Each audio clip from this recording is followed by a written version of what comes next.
Good evening, everyone. Welcome to The Reason We Learn.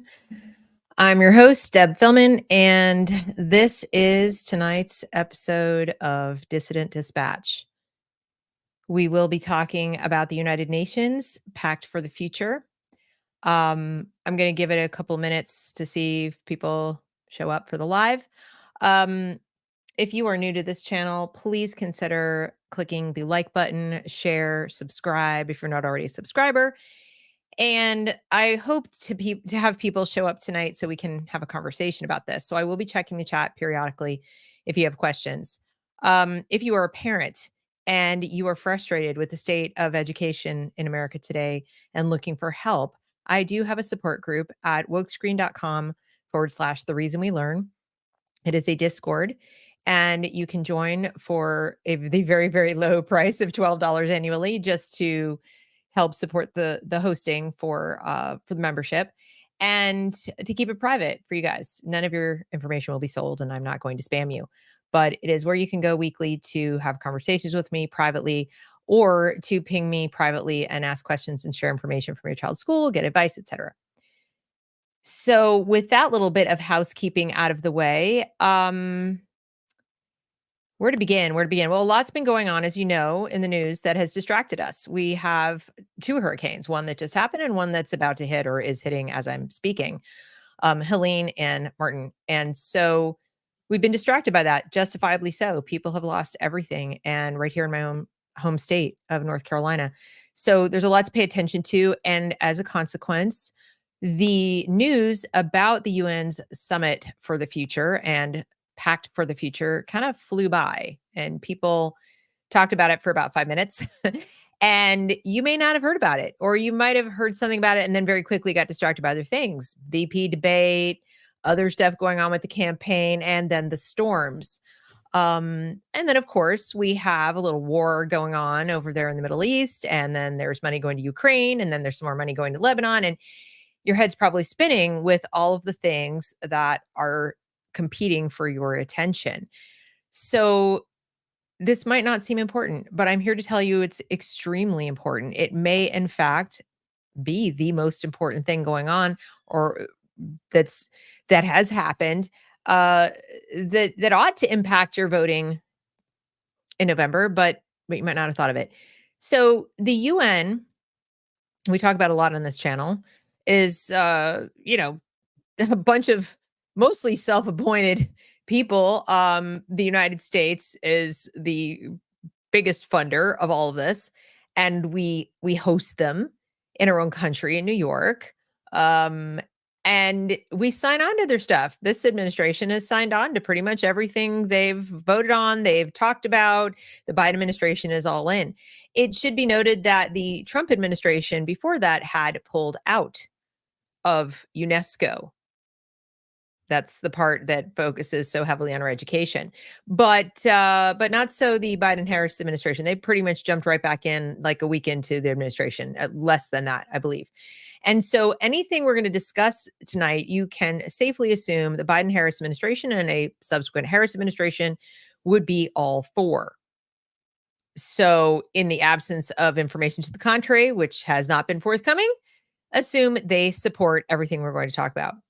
And I think that's very important because, in a nutshell, it is the loss of American sovereignty and the loss of our Constitution as a governing document. It will cease to be how we make our laws and how we decide things. It will end up being mostly a piece of paper. That's not to say that the administration won't have to sing and dance and pretend that they're still following the Constitution, but it says they put something above it, and we need to not let that happen. So let's get into this. I'm trying to think how I want to present this to you. I think what I'm going to do first is I'm going to present a couple of little summary pieces of commentary. And then I'm going to look at their actual documents and we'll walk through. And you can decide if the commentators, and because I agree with them, are crazy, are wrong, whatever. Feel free to put your comments about you think we're misinterpreting things. But I want to start with the summary. So in case people, don't want to sit through the nitty-gritty and they're inclined to, I don't like people that have confirmation bias. But if you tend to agree or you want to go look at this on your own, I totally understand. For those of you who want to walk through it, though, we will. So let me get the screen up, though, and I'm going to pull this up in a different way, I think. Yeah, I'm going to do it like this. So it's not as big as everything else. There's a little video that I want to watch. Let me make this smaller, and then we'll go through some of the other documents. So I actually don't know this person, Joe, but I did find this little write-up fairly helpful. And then there's the video, which we will watch. So Joe says, have you heard of the Pact for the Future? It's been developed by the United Nations General Assembly and is being adopted by 193 countries, United States included. The United Nations released a statement confirming that the General Assembly adopted a Pact for the Future to bring the world's increasingly fragmented countries. No, the definition of countries is they're separate. We're not fragmented. Okay. That's kind of crazy to describe the countries of the world as fragmented. To bring the separate countries of the world. Yes, that's kind of the point of them, but whatever. Together to meet the challenges of the 21st century. And you know what they are. You've decided for all of the 193 countries, all of you who have not been elected by all of us. That's interesting. Okay.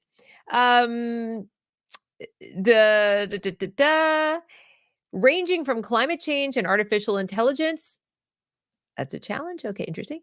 To escalating conflicts and increasing inequality and poverty. And there it is. There it is. Increasing inequality and poverty. I want to stop there for just a second and do what I always do, which is dig into the terms a little bit and the framing.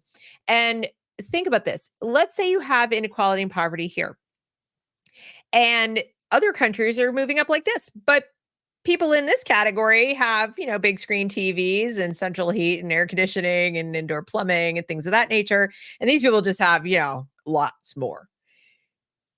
Would we be worried excessively about making these people have less or making this, if that's the case?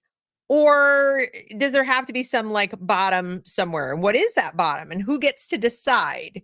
So we talk about increasing inequality and poverty.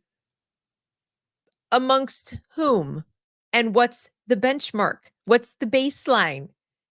And how did you arrive at it? And, there's any more information before I get too excessively worried about this as a challenge that we need to stop it being a separate country to solve. Okay. The Pact for Future is a 42-page plan that calls on the leaders of the 193 member countries. I hate to break it to you guys. Y'all may have leaders. We have representatives. Yeah. They keep trying to do that. They keep trying to act like we have these anointed elect people who lead us and we follow them. No, we don't. We are Americans. And I'm going to keep reminding you guys of this every chance I get. We are Americans. This is a self-governing society. Government of the people, by the people, for the people. Remember that? Remember that? Abraham Lincoln, it's kind of immortalized over there. Yeah. So let's not let that perish from the earth. And one of the ways we refuse to let it perish from the earth is we remember what it is. And we don't let people call it what it's not. We don't have leaders. We have representatives. Y'all can, your mileage may vary over there on the other side of the ocean or wherever you happen to be, but that's not us. And we need to remind our representatives that they are not our leaders. And when they go and they sign on to pacts like this without asking for our consent, they are acting outside their remit. All right, moving right along. To turn their promises, again, don't remember voting on any of those, into real and practical actions as defined by whom? Real according to whom? Practical according to whom? that will make a difference to the lives of the world's population of more than 8 billion people. What kind of a difference? How much of a difference? Where are we starting? Where do you want to end up? Now, they do go into some of that stuff, but again, the American people didn't vote on this. We didn't agree to any of these terms. Now, please don't hear me talking to Joe this way. Joe is just documenting and summarizing for you. This is not, Joe, if you're anywhere, this is just me speaking to the UN. According to the UN statement, the plan was approved at the Future Summit held for 2 days at the invitation of the UN Secretary General, Antonio Guterres, despite Russia's opposition. Who'd have thunk that Russia would be the one standing up for its sovereignty, but not the United States?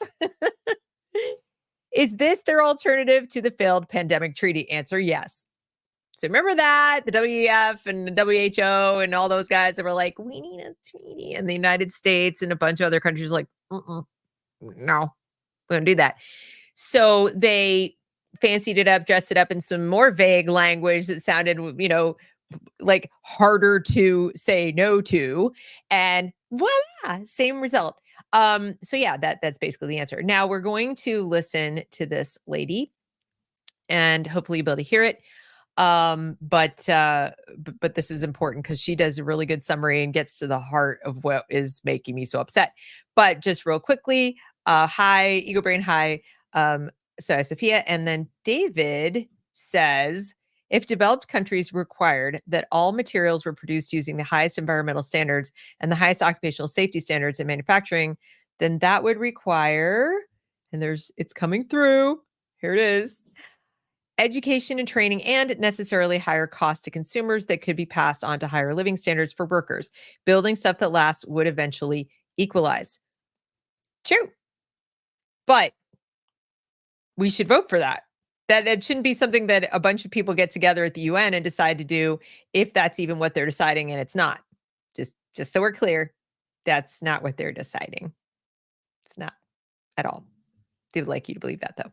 Okay, so let's take a look at what this lady says. If you cannot hear, please let me know as soon as possible, okay? Hi, everyone. This is Dr. Sherry Tenpenny, and I want to do a quick update about a document that got passed by the United Nations this weekend called the Pact of the Future document. It's 2 parts, one on science and technology and one about the youth and future generations. It is quite egregious, and it was done by a procedure called the silence procedure, which makes it a pact. And if no one objected, it is automatically adopted and put into the record as being completely adopted. This is the World Health Organization's runaround, or end around. Since they were not able to get the World Health Organization treaty passed, they decided to take it to the General Assembly. And it is even more egregious than what the World Health Organization was wanting to get passed. Let me just read you something really quickly about what is inside of this pact that is now being accepted by 193 nations around the world and equally open-armed accepted by our current administration. It says that this is the power structure, fully digital and maximized for the control of the masses. Everyone will be expected to have a biometric digital ID that marks them not just as citizens of an individual country, but as a global citizen. So anytime you hear global citizen or anytime you hear sustainability, think that this is an egregious thing that's happening at the level of the World Health Organization and the United Nations.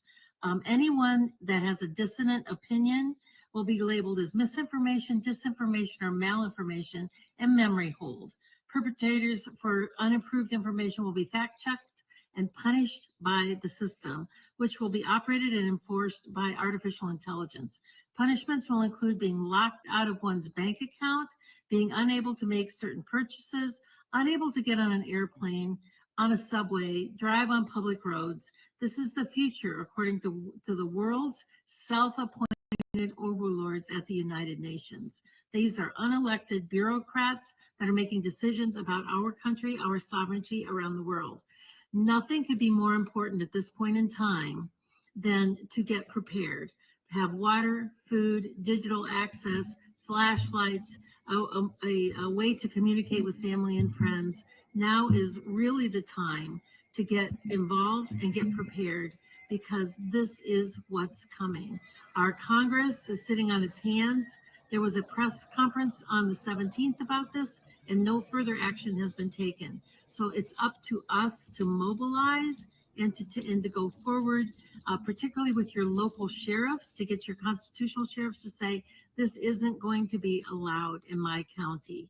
Thank you very much. Take action. We've been talking about the onset of one world order, one world government, one world religion, one world money for a long time. Well, it's no longer coming. It's here. So there you have it. And, part of why I preface this with, you're probably going to think I'm insane, or I'm bringing you the stuff and you might think, oh, what? So, my fault, I suppose, because I am front loading it with commentary. And you may see some of the commentators and you might say, Deb, like, you're giving us the most, biased people. Okay, fine. But I'm giving this to you first. I think they're right. I've looked at the UN stuff. We'll go through the UN stuff, and then, but you can compare and contrast and decide where am I wrong. So this is the Newman report. Alex Newman says, United Nations government leaders, I don't know, see if you can see this. Let me make it a little bigger. Okay. Government leaders representing the UN's 193 member states adopted a massive pact for the future that escalates and reinvigorates longtime efforts to indoctrinate children worldwide. He's singling out the youth issue because the document, the pact, has a lot of things. She was talking largely about the technology piece of it with the biometric ID and so on, and global citizenship. And this is the children. And of course, the entire scheme was justified under the guise of helping future generations. In fact, when you go through the language, you'll be like, they want to make it sound so kind. Education was central to it all. In fact, the final UN agreement inked on Sunday mentions education and schooling dozens of times, making it one of the preeminent focuses of the Global Pact. That does not even include the countless references to earlier agreements dealing with education. I mean, they're all up in our education. If you guys think it's an American education system, you've not been paying attention. No. The UN's vision on education has been relatively clear since the founding of the UN Educational, Scientific, and Cultural Organization, UNESCO, by humanists, socialists, and eugenicists. And again, this is not his opinion or my opinion. If you look up who those people were, that is who they were. They weren't shy about it. So just so we're clear, this isn't people lighting their hair on fire or wearing tinfoil hats. That this is true. In short, all children everywhere must learn that what the UN believes they need to learn. That theme was everywhere at the UN Summit of the Future. Quote, we stress the importance of investing in and ensuring equitable access to essential services, again, defined by whom. What is equitable? What is access? What is essential? What's a service? For all children and young people, especially education. The agreement explains. It also commits governments. It commits governments. No, they can't do that. Hello? Anyone listening? This is the United States of America. We cannot commit. We cannot agree to treaties that commit us without Congress. And yet we did. And the Congress is doing exactly nothing. This is both parties. This is not Deb going after one or the other. This is, hello, do your jobs. To investing more taxpayer money in accessible, safe, inclusive, and equitable quality education for all. Who the hell are they to even suggest that we commit taxpayer dollars to this effort globally? What? Even if it were something awesome, even if it were something we all thought were fan-flippantastic, this is not how this works. To fulfill their full potential and secure decent, productive work. Again, please give me a definition of decent and productive. According to whom? And quality employment. Defined by whom? Obviously not the individual, because we've got a bunch of people sitting there at the United Nations apparently deciding what these words mean. So to fulfill this commitment, this pact, these promises, and properly invest, that presumes someone has decided what decent is and what productive is. Never mind safe, inclusive, equitable. Okay. So then it says that's for what they have to have for their productive work and then their education. The Pact for the Future continues, adding that all schools everywhere, 10th Amendment, anyone? Hello, hello, hello. Federal government doesn't control education. They have the Department of Education. It funds some stuff and sets certain rules around the funding. So you can only get the funding if you follow the rules, right? They are not allowed to dictate to the states. They are not allowed to say what all schools everywhere will do again, even if it was awesome and something we all wanted. Okay. If they suddenly said all schools everywhere may not teach, pick a topic or must teach a topic, they can't do that. Okay. They can only do it, attached to money. So all schools everywhere must be connected to the internet. No doubt, so data. So then he says, no doubt, so data can be gathered on the children. Well, they're already in this country connected to the internet. The language may sound, now he says, the language may sound harmless enough on the surface, but a deeper investigation into what the UN and its allies mean with those phrases reveals a nefarious agenda to standardize education globally. They've been talking about this since the 1930s, just so you know. And to indoctrinate children with extreme political, ideological, and even spiritual views. Now, to a degree, obviously, that's Alex's opinion that they're extreme. I share his view. Make of that what you will. The reason that I think they're extreme, aside from the fact that we didn't vote on them and they are outside of our Constitution, which by definition, in my view, is extreme, is that they do get into spiritual gobbledygook, which has no business in education in America at all, at least public. Private, do what you want. So yeah, I think that's extreme.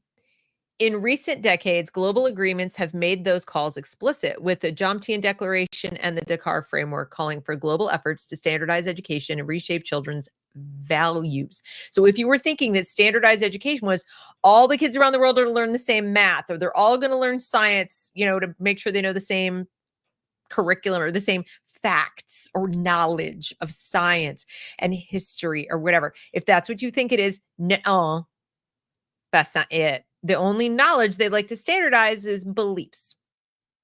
Because where do values come from? They come from your beliefs about reality, your beliefs about the knowledge that you have.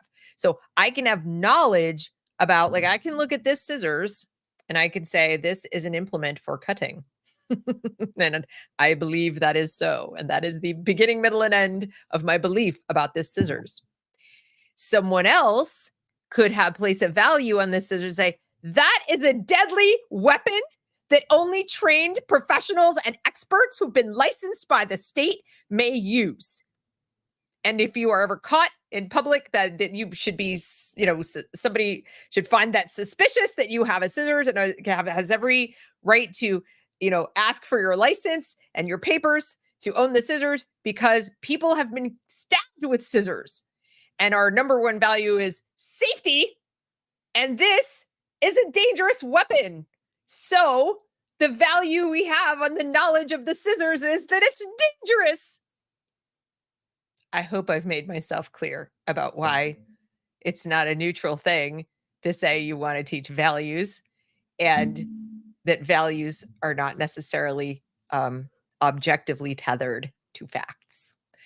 Anywho, moving on. Meanwhile, the UN created a world core curriculum based on the teachings of New Age occultist Alice Bailey, founder of the Lucifer Publishing Company. It's now called the Lucius Trust, but we know it. It was originally called. The program, which UN leaders have repeatedly touted as something that should be taught to all children in all countries, remains a powerful influence, even as Bill Gates partnered with UNESCO to globalize US education with Common Core. Now, the interesting thing about Common Core, we've talked about it on this channel before, is that it does not globalize, again, it doesn't globalize the facts. It globalizes standards around which chunks of material will be presented. However, it leaves wide open the praxis, like how the teacher will present meet those standards. So if a standard is student will know how to write a paragraph, as an example, student will know how to read with X degree of fluency with this many words, blah, blah, whatever. It's wide open for the teacher to go choose curriculum produced maybe helpfully by the UN or its other assorted friends and NGOs that uses readings that are anti-capitalist or anti-American or pro-globalist or all about climate alarmism or whatever. And that's what the kids are reading. And that's what the kids are writing paragraphs about. So you see that the Common Core was just a way to remove the knowledge base expectations of which facts, which books, what kinds, of subject matter are you going to be teaching in these classes, and how expert in those subject matter, subjects do the teachers need to be? Well, that lifted all that away. Now, if you can read some standards and align it to some charts on a curriculum developer's website, and you can print out a lesson plan free, you can teach it. No one's going to stop you. Unless you have a very active school board, very active parents, and a principal who allows them to see what the hell's going on, which is increasingly rare. So that's why that matters. That's why that whole Common Core component matters.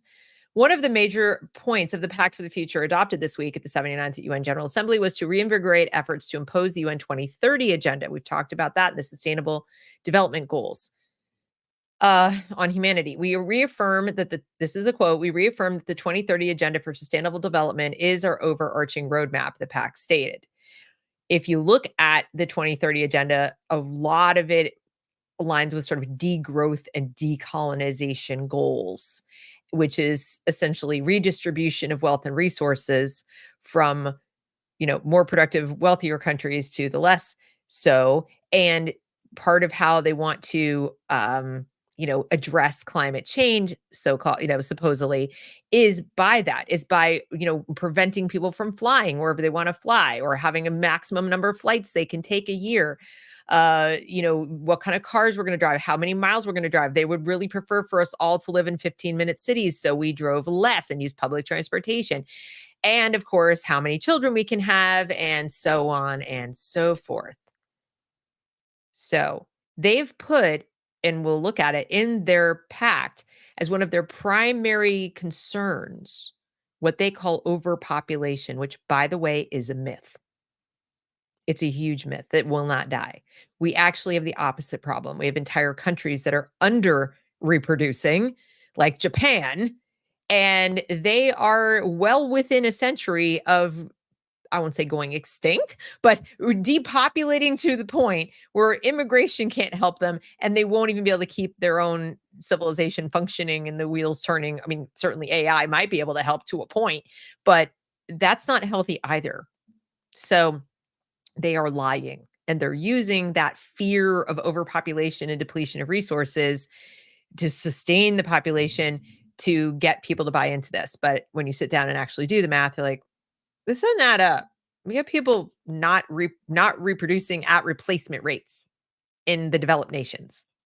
There's only so many new people you can import, and they don't all have the skills necessary to maintain the, highly technological information economies of these nations. So yeah, it doesn't work like that. And part of why I think they want to retrain and they want to teach all our kids all these skills is they know that. They know that people don't have these abilities, and we can't just import them and move them around the globe to fill the gaps. But they use overpopulation to get us to give up our stuff. Anyway, adopted in 2015, the so-called SDGs represent what UN bosses call the master plan for humanity. That's a quote. Among the goals by 2030 is everything from abortion and contraception access to national and international wealth redistribution and government control of production and consumption, as the text states clearly. But one of the most important items that transcends the entire master plan for humanity, goal number 4 of the SDGs, deals exclusively with education. Ensure inclusive and equitable quality education and promote lifelong learning opportunities for all, reads the goal summary before getting into specifics. And again, people will read that and think, what's wrong with that? Why wouldn't we want that? Well, are you sure you know what inclusive and equitable quality education is? I'll give you an example. Right now, you're told you're getting it in your kids' school. You're told that that's their number one goal. How's that working out? Is that aligning with what you expected school to deliver for your kids? So, you know, there you go. There's an example. That's what you get. In other words, children must be so brainwashed that they will not just submit to the UN's agenda, but will actively promote it. And while the ideology, he kind of leaps there. Oh, wait, I'm sorry, because it says here knowledge and skills to promote sustainable development that includes education on human rights, gender equality, global citizenship, and cultural diversity. So, yes, these are all components of an ideology. These are not facts. So, promote sustainable development. You haven't sold me on it. Human rights, as defined by whom? Because what they're calling human rights include things like universal health care. If you have a right to the labor of others, you have a right to their slavery. So most Americans who, like the Bill of Rights just fine, would not want to sign on to that. So this is an ideology that they have that aligns with, of course, communism. Gender equality. Hello, that is right up there with like a religious belief. Gender, they don't mean women and men should have the same opportunities. They mean exactly what you think they mean at this point. What you previously thought was men and women should have equal opportunity, you now realize everyone gets to be whatever gender they want. Okay? And there could be hundreds of those. So that's what and they should all be treated equally. So that's where you get men and women's restrooms, boys and girls sports, queer theory, etc. So you could walk around thinking this just means more opportunity for girls, and actually it might mean fewer opportunities for girls. Global citizenship. Again, we didn't vote for that. No, we are not global citizens. And then cultural diversity is a fact of life in the United States of America. So what is it that they are talking about?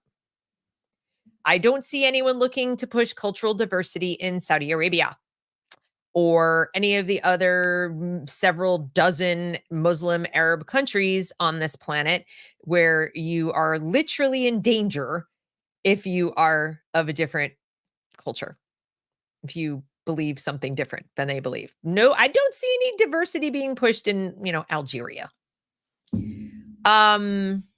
One of the few displays at UN headquarters throughout the Summit of the Future was UNESCO's booth on Sustainable Development Goal number 4. It featured slogans and images touting the UN's increasingly brazen efforts to centralize control over education around the world, as called for in numerous UN agreements. An executive for a major textbook publisher boasted in an interview with this writer that children across the United States are already learning about the SDG goals. I did a whole show, a whole Dissident Dispatch about what they look like in the classroom. You can go find that. And that goal number 4 is already being fulfilled in America. I could have told you that. When it comes to getting education across, this is something we already do, said the executive after her panel discussion. Our company already goes into U.S. schools and educates children on the SDGs. Isn't that exciting? In talks at the SDG Media Zone, an endless parade of speakers, UN officials, corporate executives, PR hacks moaned about how misinformation and haven't we heard enough about that this week? Are you getting the feeling that misinformation and disinformation just means everything that doesn't align with what we think and we want to happen?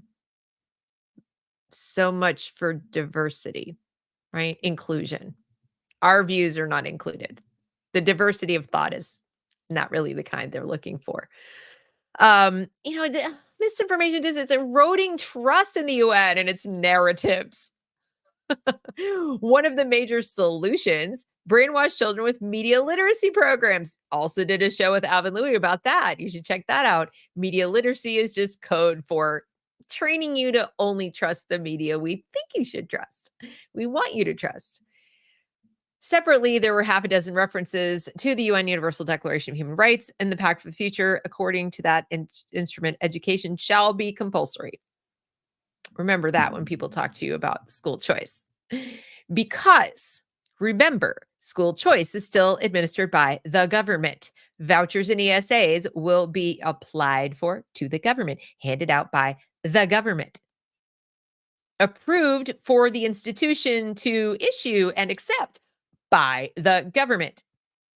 The same government that apparently is having promises made for it at the national and international level that, nobody voted for. So that could pose a little bit of a problem, especially when they're talking about everything needs to be compulsory. Well, education is compulsory in America right now, but it's not compulsory that you attend a school. All that's compulsory is that you educate your children. And what the UN would like is to make sure that, even if you're not going to attend a school, the education you get wherever the heck you are needs to be compulsory.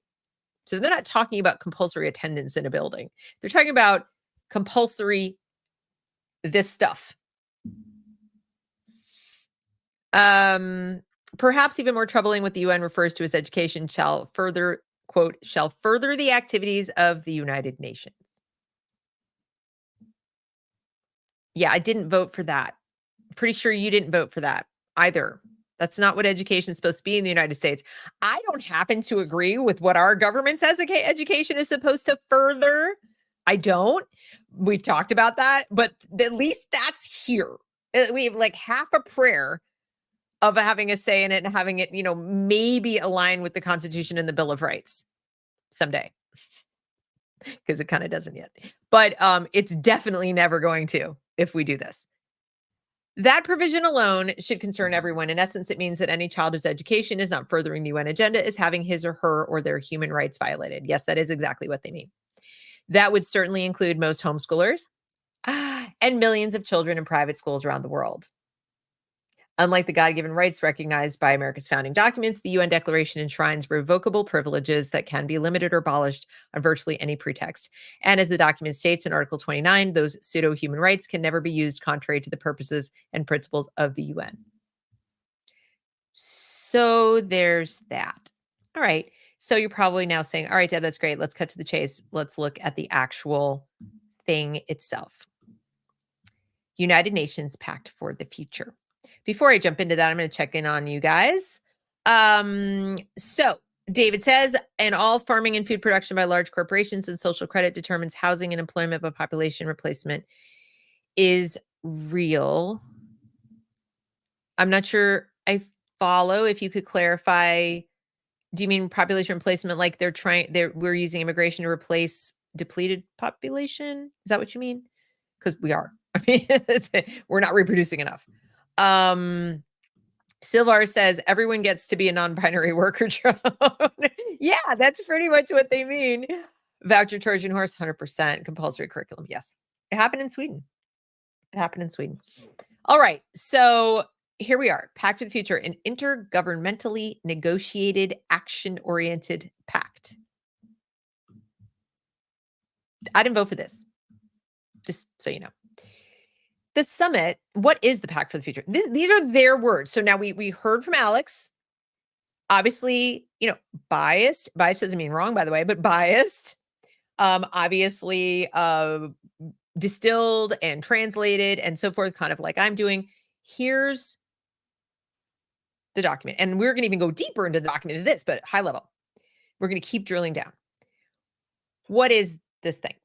The Summit of the Future in September 2024 will produce, so this was like before it happened, an intergovernmentally negotiated action-oriented pact for the future, and it's a sustainable development and financing for development. So this wasn't just aspirational. They're going to discuss how they're going to pay for it. International peace and security. Again, Congress votes on those things. Not that this isn't how we do that.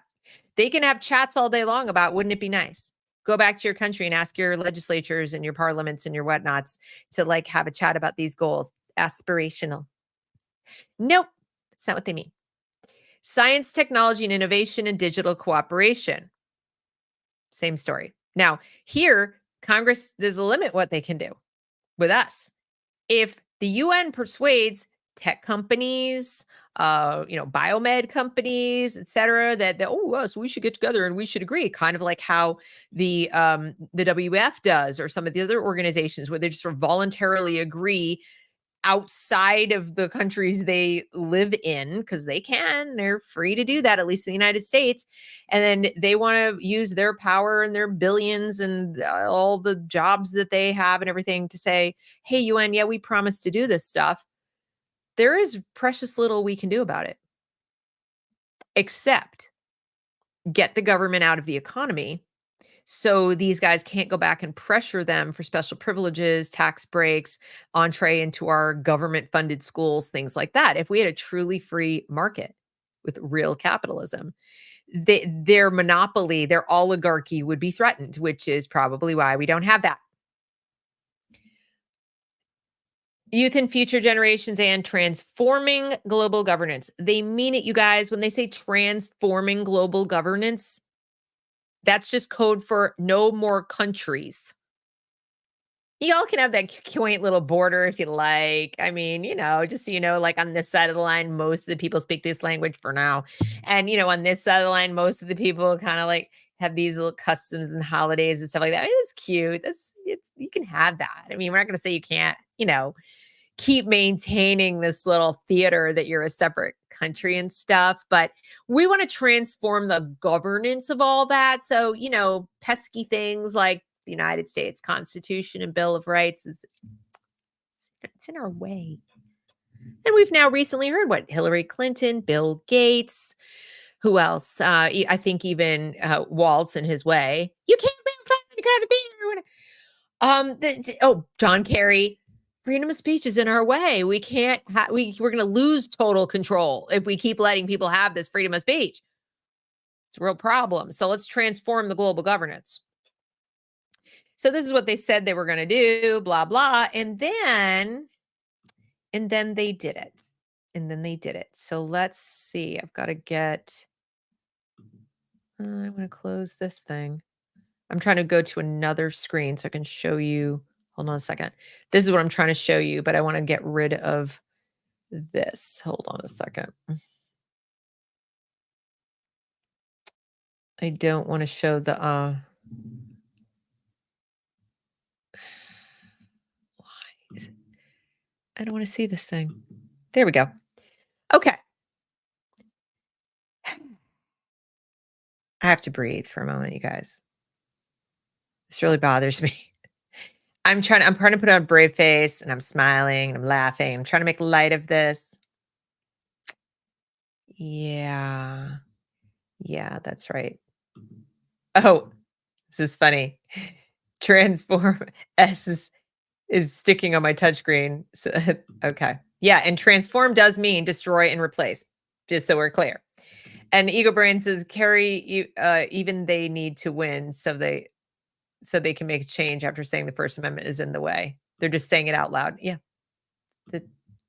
I mean, think about it. Hillary Clinton sat there on national television and said those words out loud. They obviously believe that at least half the country, if not more. See, they actually believe that 81 million people voted for Joe Biden. Sorry. They actually believe that a majority of voters in the United States of America don't understand what freedom of speech is and that they can get away with saying things like this out loud to millions of people. Think about that, like where we'd have to be. Can you imagine someone saying that when Reagan was president? Can you even imagine Hillary saying it when her husband was president? The First Amendment's in our way.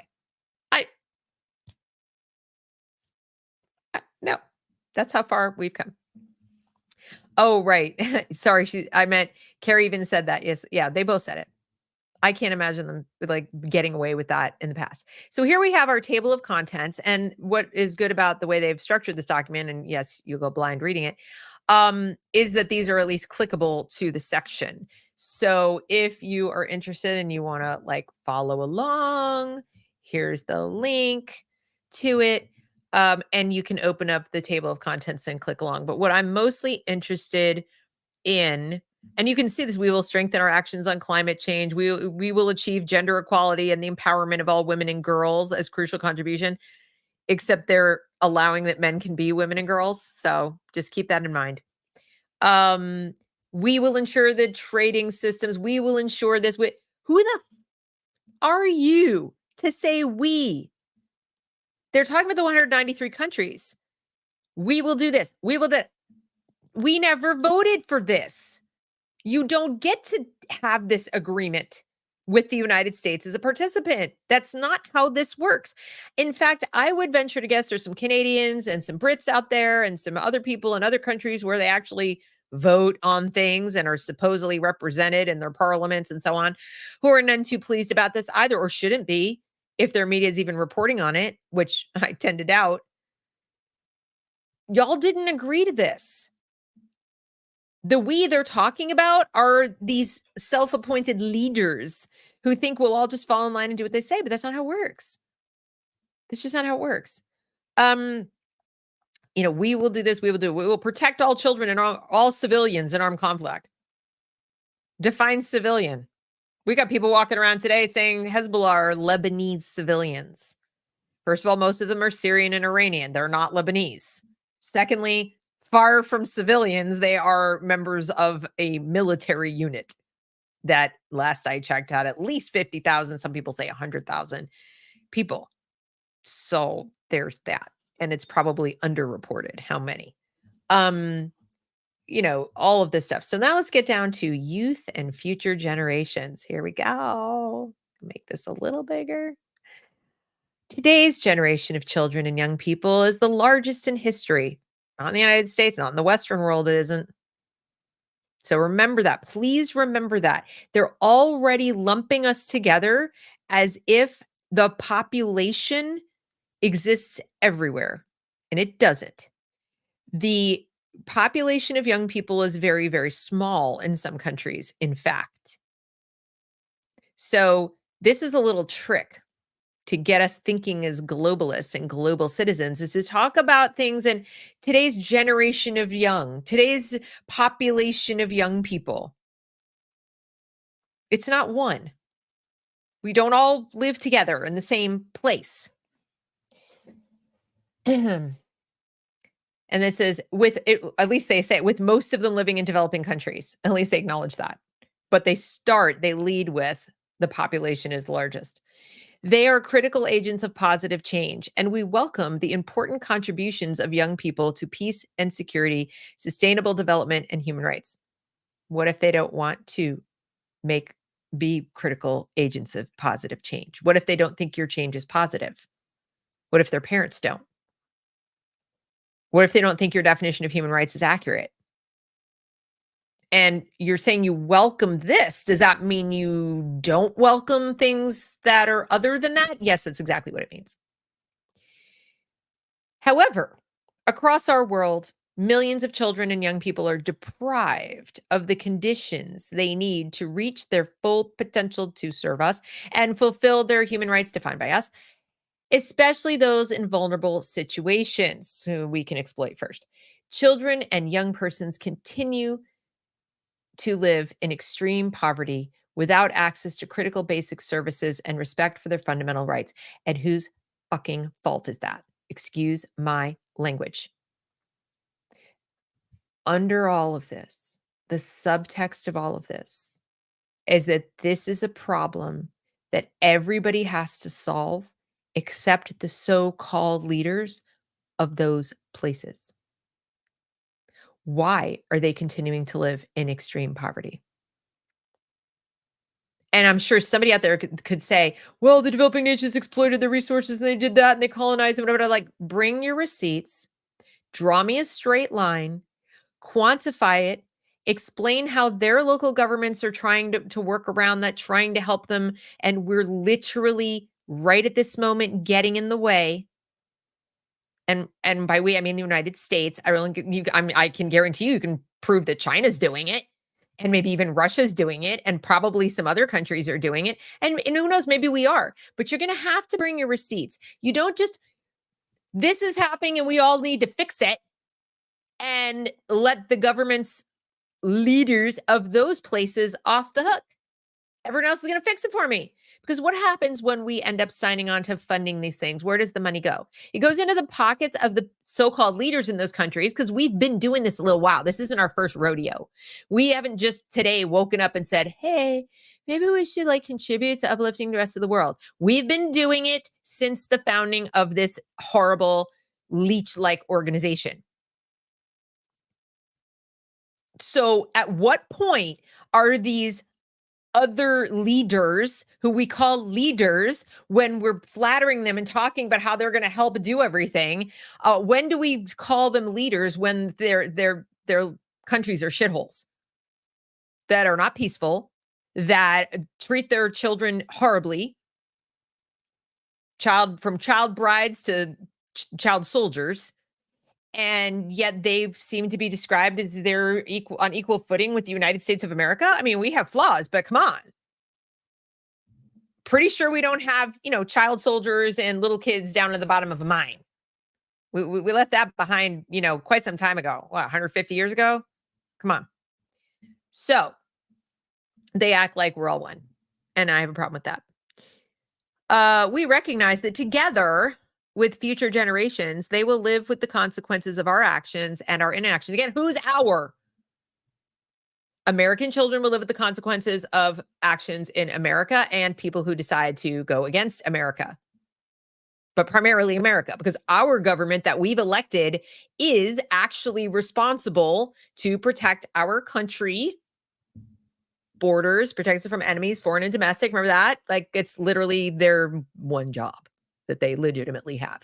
So we will live with those consequences, to be sure. And yes, we will live with the consequences of polluters and things like that. Yes, we will. But it does not then follow that we all either can know or should agree today to do all the same things. First of all, we can't verify that people in some of these countries are even going to do it. And we already know that these people are corrupt.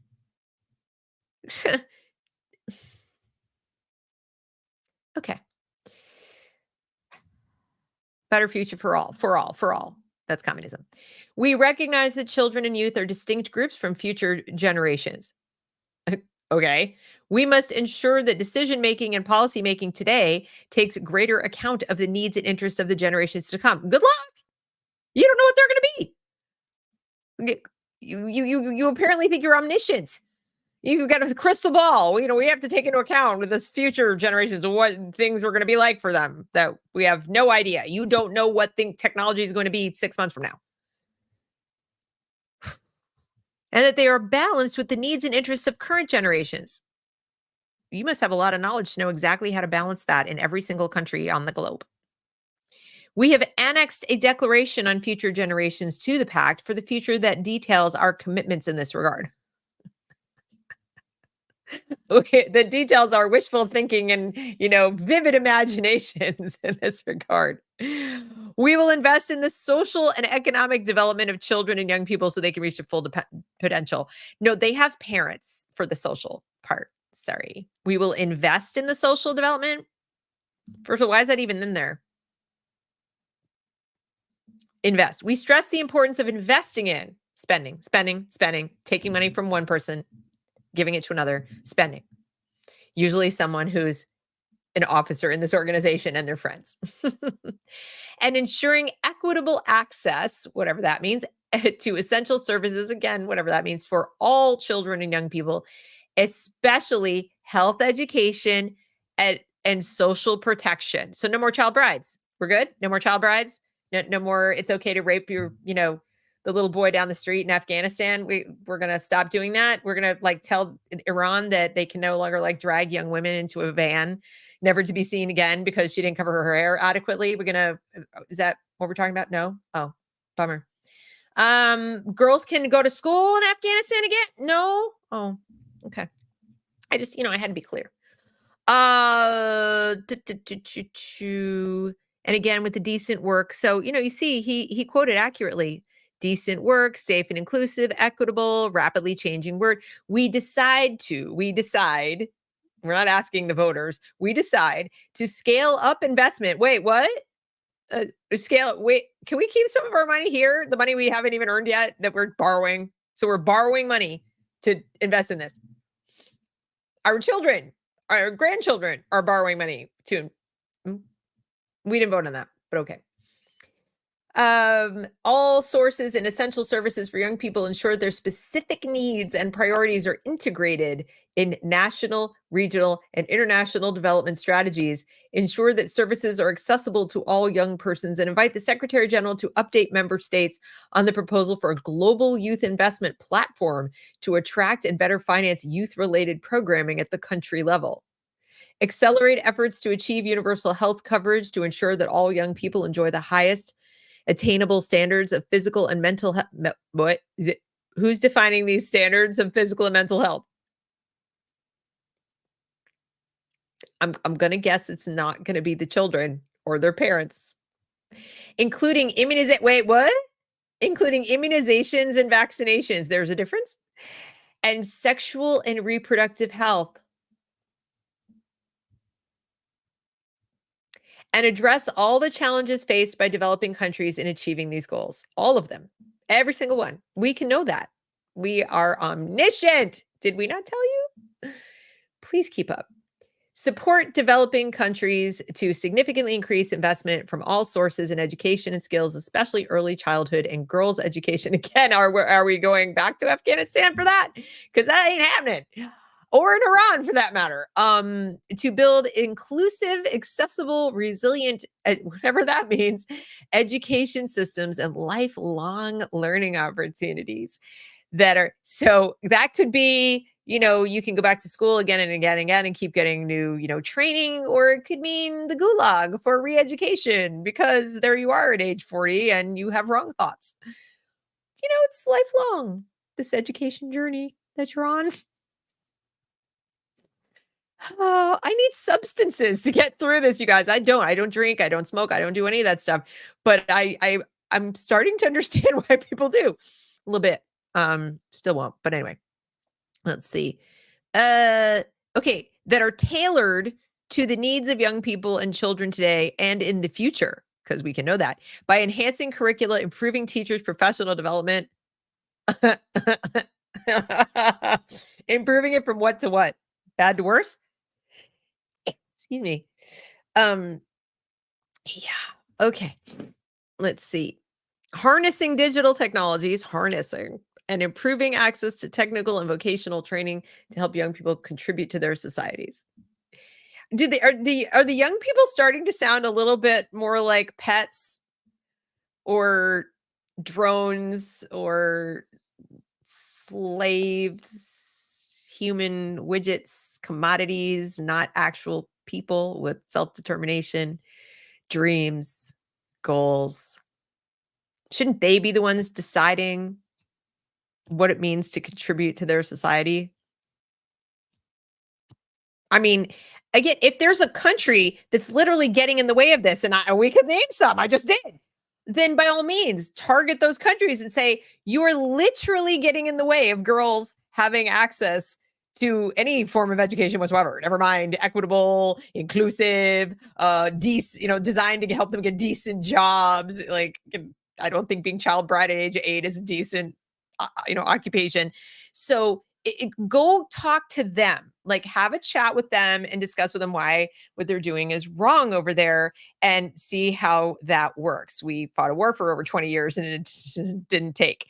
So we agreeing isn't going to get it done. And the United States has its own problems, just as all these countries have their own problems that we have no control over for so many reasons. And this is absurd. And I think there might be some people in the audience saying, which is why you shouldn't get upset about it, Deb, because it can't really happen. Except that key parts of it can happen and are happening. And it really doesn't matter that they will never achieve their goals. We all know they can't achieve their goals. Their goals aren't even real. Their goals are made up nonsense to steal money and to, degrade our sovereignty so they can steal money, so they can get more people here instead of wherever the heck they are, so they can do whatever else they want to do. The goal isn't the goal. Like their stated goal is not really the actual goal. And that's the point. So focusing on it, they'll never get that. That can't happen. Yep. Duh. I mean, but what can? What does this, import? That's what I'm saying. It can and it is doing a lot of damage because there are people tragically who look at this and go, this is wonderful. We should definitely do this. Uh-huh. Everyone, everywhere, all should be, should, could, would, whatever. There are quite a number of people, especially people who've already been educated this way, who are so untethered from reality, who have no sense of perspective, no historical knowledge about the world or anything, that this sounds not only, laudatory, but feasible. Uh-huh. Yeah. Remember, they thought that COVID lockdowns made sense too. So that's why this worries me. Because when these things don't work historically, they keep doubling down. What they do is they're like, well, there's somebody somewhere who's not with the program. Somebody somewhere is putting out misinformation and disinformation. We got to root it out. We got to find it. Oh, it's you. It's you. It's you. We got to censor some more. That will get rid of the disinformation. Wait, there's still people who won't get with the program. We got to do it more. Well, you're eventually going to run out of, ways to not kill people and root out the people, the person, the whatever who's in the way of your unachievable goal. And that's when the killings begin. It has happened many, many, many times. You just can't allow people who think this way or who want people to think this way to have power. You just can't. We need to live in reality. So it goes on about the creating decent jobs and livelihoods for youth, especially in developing countries, young women, etc. And we get to Action 35. We will promote, protect, and respect the human rights of all young people and foster social inclusion and integration. They're telling you we will change the cultures of all of these member countries because things like social inclusion and integration are culture specific, typically. And in a country with freedom of association, they're voluntary. They are voluntary. The government is not in the business of fostering social inclusion. We have a right to associate with whomever we want, as long as we are not excluding people in a discriminatory way that violates their civil rights. According to the Civil Rights Act, we're free to have an all Catholic organization, an all Jewish organization, and all this organization that simply doesn't allow people who don't fit that description into the organization. In this country, you are allowed to do that as long as you're not taking taxpayer money. But you see, that's why they want the school choice, because then the schools will be taking the taxpayer money and then they won't be able to do that anymore. The light bulb's starting to go on. But that's how they degrade our rights. They don't have to get Congress to amend the Constitution. They just have to get things into our schools. They just have to get school choice passed in every state. They just have to get public dollars into every private school and homeschool family, or at least a number of them sufficient that the state running the homeschooling, rules and so on can say, you know what? Like 50% of you are taking money. So we're just going to have one way to administer it and one set of rules you all have to abide by, or else you can't homeschool whether you're taking the money or not. So you might as well take the money. They're already doing this with free lunch. People who don't want to be controlled or, by the food that the government is feeding don't apply for it, even though they expanded it to like, you can have any income and you can have it. Then what they decided to do when they couldn't get everybody eating their sludge, they couldn't pay for enough food, buying it from their little crony friends, that everyone was getting it. They just started sending them free lunch cards, unsolicited. There are people in Colorado calling me up going, hey, Deb, do you know anything about this whole, I just got like a free lunch card for my kid's school. I never asked for this. Then we went to the website together and found out you didn't have to ask. Congrats. Everyone gets free lunch now. Enjoy your free food. That is total crap. Not nutritionally sound at all, but all the better to brainwash you with when you're hopped up on carbs and sugar. You have no protein in your system. That's actually true, by the way. Cults pump sugar into their initiates. So that's how they do an end run on the Constitution. We'll get people asking for it. We'll get people, begging, give me the money. And now I have the money. And it's like, oh, well, now that you're taxpayer funded, you have to do this thing that we agreed to at the UN.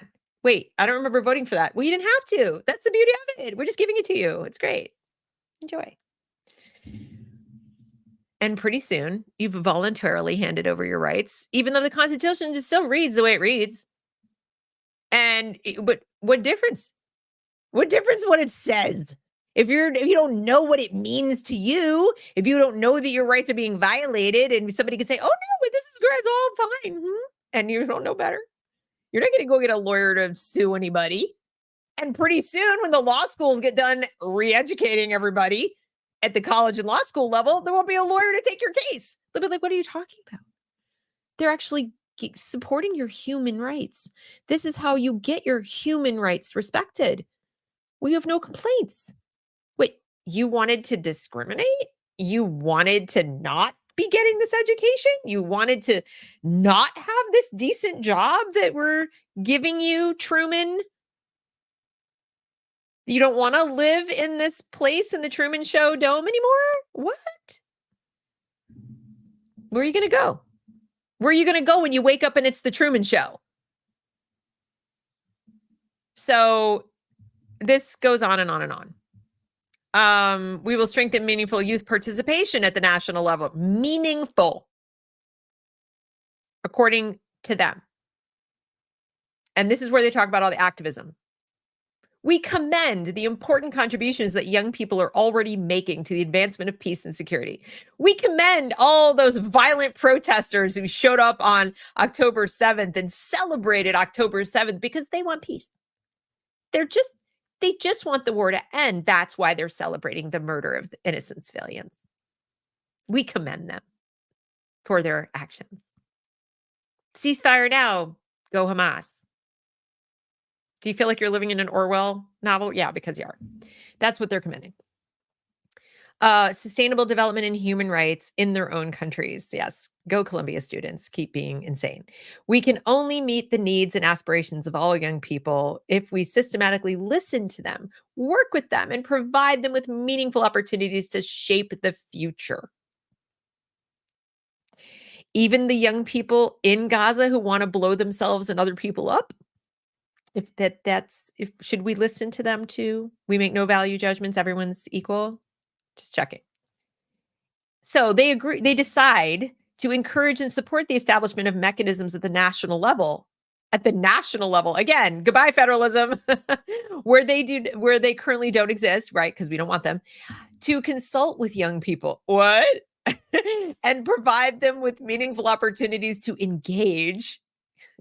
What a fancy word for protest or dictate. This is Maoism now. In national policy making and decision-making processes supported upon request by the United Nations system in line with national legislation and policies.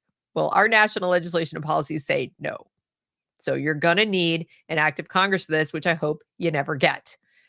And this is why we, the voters, need to pay attention so they don't get it. So we don't end up with more of these little youth armies of people paid for with our tax dollars whose sole purpose in life is to berate their parents and their teachers into doing things differently. How dare you drive fossil fuel powered cars, mom and dad? We need to put you on a stage in the middle of the public square and throw tomatoes at your head with a little dunce cap up there for good measure. You think I'm kidding. I'm not. So that goes into all of the things, remove barriers to prevent any full participation. They want young people to vote. We will strengthen meaningful youth participation at the international level. We will welcome the progress made in promoting the meaningful engagement of youth in the United Nations. Oh, fabulous. So this goes on. Transforming global governance. Here we go. I mean, these are the last sections I'm going to read to keep this as brief as possible, and then we'll look at your questions some more and stuff. All right. So, transforming global governance. Today, our multinational system, constructed in the aftermath of the Second World War, is under unprecedented strain. That's an interesting way to put it. Translation. Lots of people in countries don't like us because we play favorites and have double standards and if aren't really effective at maintaining peace at all. And we, rack up a lot of parking tickets that we never pay. And commit crimes with diplomatic immunity and a few assorted other things.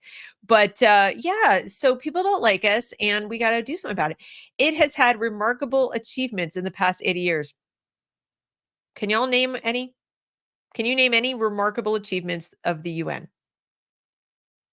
I'm really open to finding out what are the remarkable achievements of the UN. Please drop in the comments if you know of any. But we are not complacent about the future of our international order. What is our internet? Do we have an international order? Are you guys like a priesthood? Like, what are you talking about? Our international order. There isn't any order right now in terms of how we all get along. It's not going so well. There's not a lot of order. But do they mean theirs? Like our international order of the elect at the UN? Do they? I'm not really sure. And we know that it cannot stand still. We will take action to strengthen and reinvigorate multilateralism and deepen international cooperation, or like bullying. We reaffirm unwavering commitment to international law. Sure, you do. It's okay for these guys to violate international law and commit war crimes because reasons. Because they're not Jews. So it's okay. But if the IDF steps a toe out of line, criminal court, international criminal court, get them to the international criminal court. Yeah, that's how they, deepen their commitment to international law. It's okay if you hide the weapons under the hospital and take hostages and never, give them back. We'll blame the guys that, whose hostages you took for the fact that they keep bombarding you. We'll make sure to call for a ceasefire so you can get more murderous prisoners released because that's how we roll. In fact, our members of UNRWA will actually give them to you as, citizen journalists, videographers, and, on occasion, co-murderers when you go in and murder people and take hostages. That's fine too. And in their spare time, they're going to indoctrinate your children to continue to believe the lunatic, murderous, death cult beliefs that you believe. So we're fine with that. But those guys, nah, international law for them. Including the charter to address global challenges, some of which could overwhelm and threaten all of humanity. You mean nuclear weapons like in Iran? I just said Iran. Iran. You mean like those? Those kind? Like the ballistic missiles they already have, but stuff with some, nuclear. Yeah. Okay. Don't hear you talking much about that, though. Let's see. A transformation in global governance is essential to ensure that the positive progress we have seen across all three. Where is it? Where's the positive progress across all three pillars of the work the United Nations in recent decades does? What is the positive progress? I've seen literally none. The only positive progress anyone's making, Iran is getting closer to a bomb. China is getting closer to invading Taiwan. Russia's already in Ukraine, or trying to be. So again, remind me about all this positive progress. We are seeing entire countries regress in terms of women's rights. We are seeing people be disappeared by their governments, beaten to a pulp, hanged, burned, stoned to death. Where's the progress? Because I'm missing it. I'm seeing a lot of regress. A lot. Right here in the United States, even, I'm seeing racism and anti-Semitism rise from their almost grave. Not that that's the job of the UN to fix, but hello? I'm not seeing progress. I'm seeing the exact opposite of progress. We must renew trust in global institutions. Nuh-uh. We must get rid of global institutions. We must get rid of global institutions. Any alliance we have with another country needs to be 100% voluntary and voted on by Congress, which means the people of the United States of America. We don't need global institutions. They've actually done more harm than good. And that's why I'm waiting for, what are all these wonderful achievements that I know nothing about? Some art exhibits, some, historical sites have been preserved as if the people who lived there wouldn't have wanted to preserve them otherwise. Come on. Let's see. We renew our commitment to multilateralism, blah, blah, bullshit, and international cooperation, etc. We will transform global governance and reinvigorate the multilateral system to tackle the challenges and seize the opportunities to exploit other countries of today and tomorrow. We resolve to make the multilateral system with the United Nations at its center more effective and capable of delivering on our promises. Good luck. And with strengthened accountability, transparency, and implementation mechanisms to ensure that word salad. Prepare for the future, building capabilities that you can't prepare for future you don't know anything about. Just take care of the present as well as you possibly can. The future will take care of itself. Oh yes, we'll make it more just, democratic, equitable, and representative of today's world. Again, we are not homogenous. To ensure that all member states, capitalized for some reason, especially developing countries, always especially developing countries. So all member states, but especially these guys. Special. In global decision making, inclusive to allow for the meaningful participation of relevant stakeholders in appropriate formats while reaffirming the intergovernmental character of the United Nations and the unique and central role of states and blah, blah, blah, blah, blah, blah. Interconnected, financially stable. Oh, please tell me how you're going to ensure financial stability by ensuring adequate, sustainable, and predictable financing for the United Nations. For the United Nations. And to that end, we commit to meet our financial obligations in full and on time without conditions, because the United States is going to continue to give us most of the money that we need. We don't hate these people enough. We really don't. And then, the Security Council, do you think that the number one goal of the Security Council should be that it's more inclusive, transparent, efficient, effective than democratic? I'd put accountable first of all, but effective? You've never been effective. You've literally never been effective. Complete and total failure. 12 times. 12 times. Saddam Hussein violated his ceasefire order, and 12 times you guys have met and please don't do that again. Please don't do that again. Please don't do that again.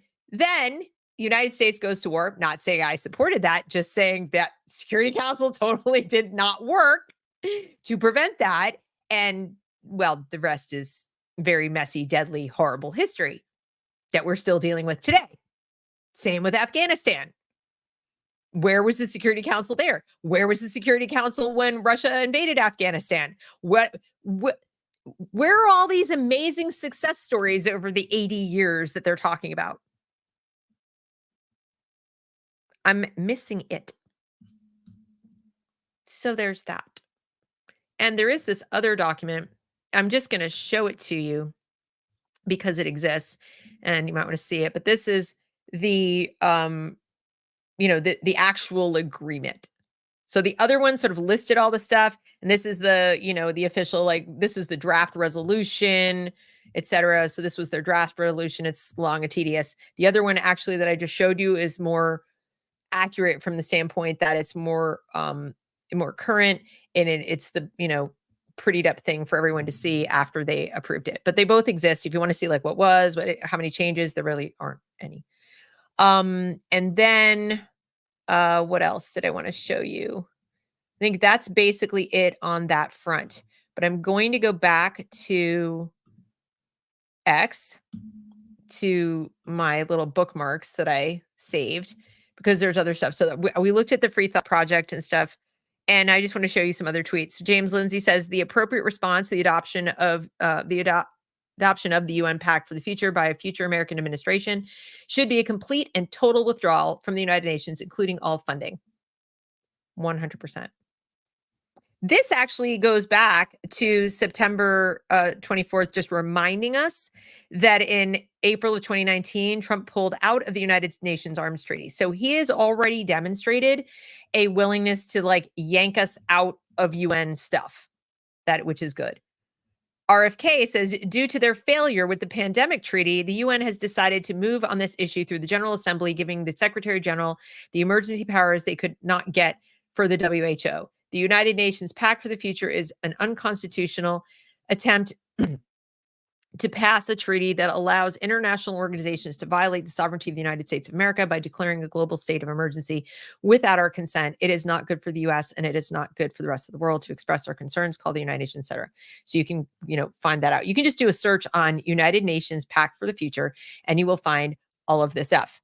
Then we have some more stuff there, what I already showed you. And the very last thing I'm going to show you is this wonderful, amazing article from Lisa Logan. You can find on Substack under her Education Manifesto. And this is the UN's master plan to destroy the US sovereignty and establish global governance. Now, this is a long, multi-part document. I've left this to the end because I'm not going through this at all. I want you to read it. I really do want you to read it, but it's going to take you some time to digest it. She says, to whom it may concern, the United Nations has become, if they haven't been from the very beginning, a tyrannical organization that seeks to use the facade of peace to advance their global governance agenda. I completely agree with her, but she brings the receipts. So I don't want you to take my word for it. For sure, do not. Go and read this because there are links, there are documents, there are facts, there are figures. You may still come to different conclusions, but I want you to give this a fair shake because it's too important not to. You cannot just write this off. So section 1, we have the brainwashing operation, which we've talked about on this channel with social emotional learning ad nauseum. I'm never going to shut up about it because, it's got to sink in. You probably have to hear about it 10 times. The cosmological monism, this is where they're talking about their, sort of one world convergence, religion thing.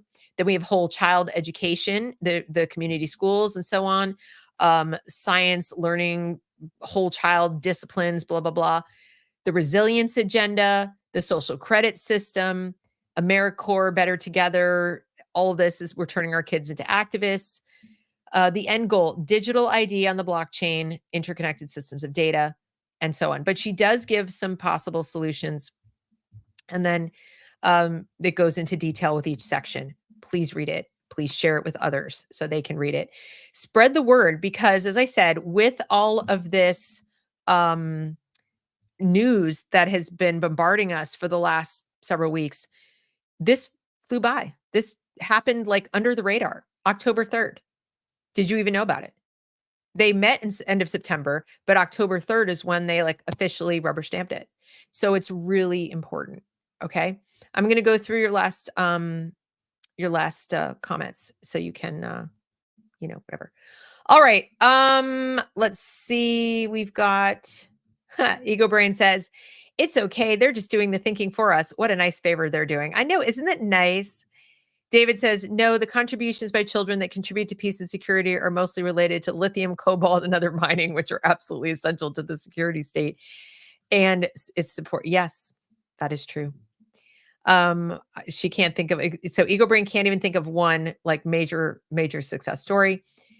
David says, Silvar Ogre, psychopaths understand society and use its rules in their favor. I don't understand the rules, right? Because we're not psychopaths. It would never occur to us to do this. And what makes presenting this material so difficult is that most of the people who tune in to listen or follow me on X or Substack are also not psychopaths. So we're all sort of handicapped by the fact that we are not psychopaths. And so when we look at this stuff, we desperately want to take them at face value and read these things at face value and go, well, is that bad? I don't know. It sounds nice-ish. I kind of like what? And then when we start to go into it and say, well, this actually means this and this actually means that. But no, they can't possibly mean that, can they? Yes, they do.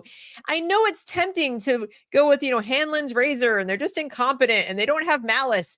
please, I beg of you to look at the evidence of malice over the last several years, COVID, anyone, and reconsider jumping to Hanlon's razor every single time. Because even the giant layer of incompetent people that, are the useful idiots for them, they exist because of a great deal of malice on the part of a few. You don't need everyone to have malice. You just need a few very powerful, very well connected people to have malice. And that is what I'm trying to persuade you exists. Um, okay. So then Silvar says, well, they managed to suppress free speech for almost 2 years. Yes, they did. So Fit American says, is Deb Jewish? I'm confused. Yes, I am Jewish. Are you wondering because I was going on about Israel? Well, I don't think you have to be Jewish to recognize the double standard that goes on at the UN with regard to Israel. It is pretty obvious. David says, silver ethics and morals are meaningless to sociopaths and psychopaths, but they are very important to me.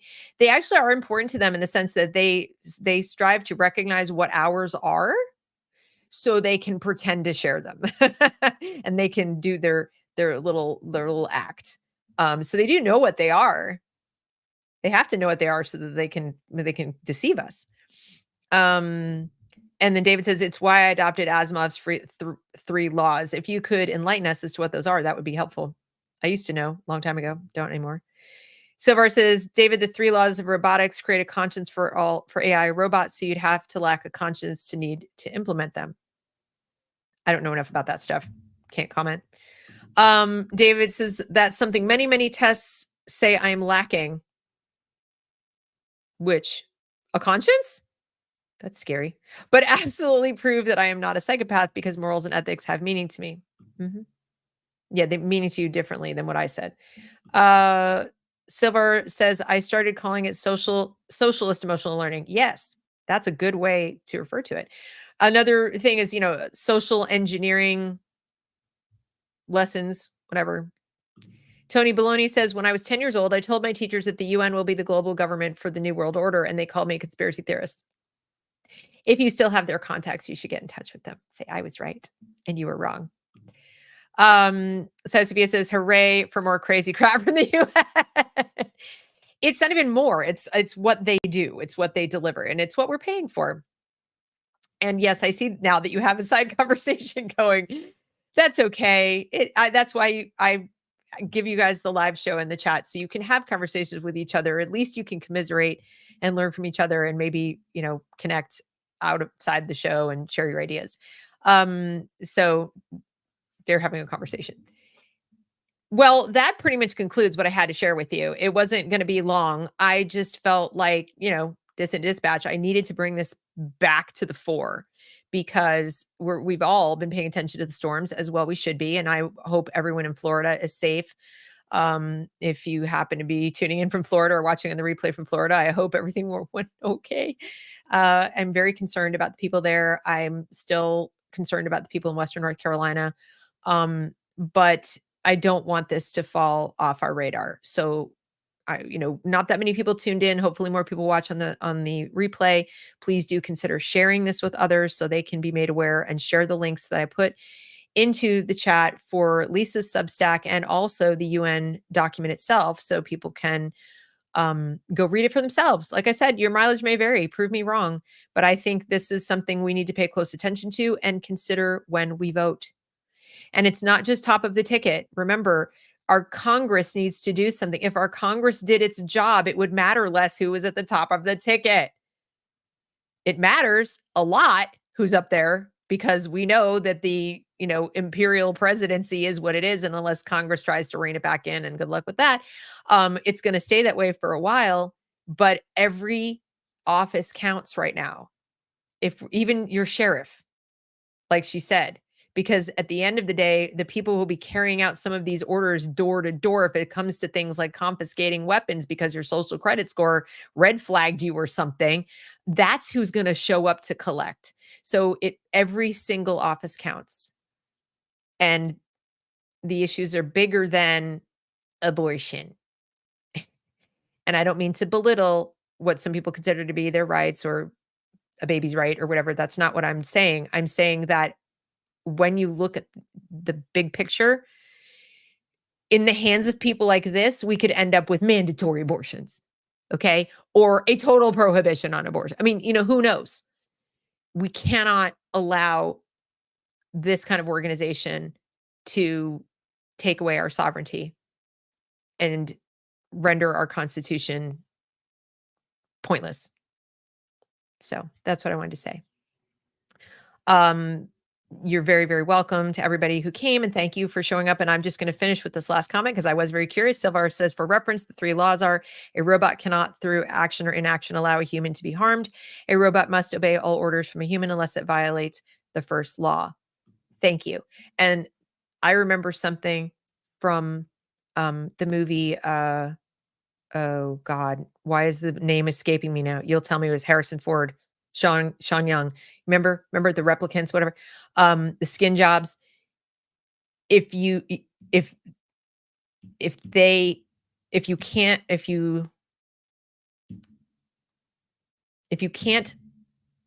fool them, I think it's a robot or it's a human. I don't know. Is it like if you can fool them, if you can't fool them, there's a way to tell if it's a robot or a person. I'm Blade Runner. Thank you. And now I'm botching the whole ending to my stupid show because I got stuck on what the friggin' movie was and even what the rule is. But I know that there's one way to tell a skin job from a human, and it has something to do with being able to trick them. So there's that. All right. Thanks, you guys. Have a wonderful evening. Please like, share, subscribe, follow, all those things. I'm very close to having 30,000 followers on X. I don't know why I care other than I like round numbers. And I just thought it would be kind of cool. So very close. At last check, it was like 69 people. So anyway, thanks so much. Have a great evening, guys.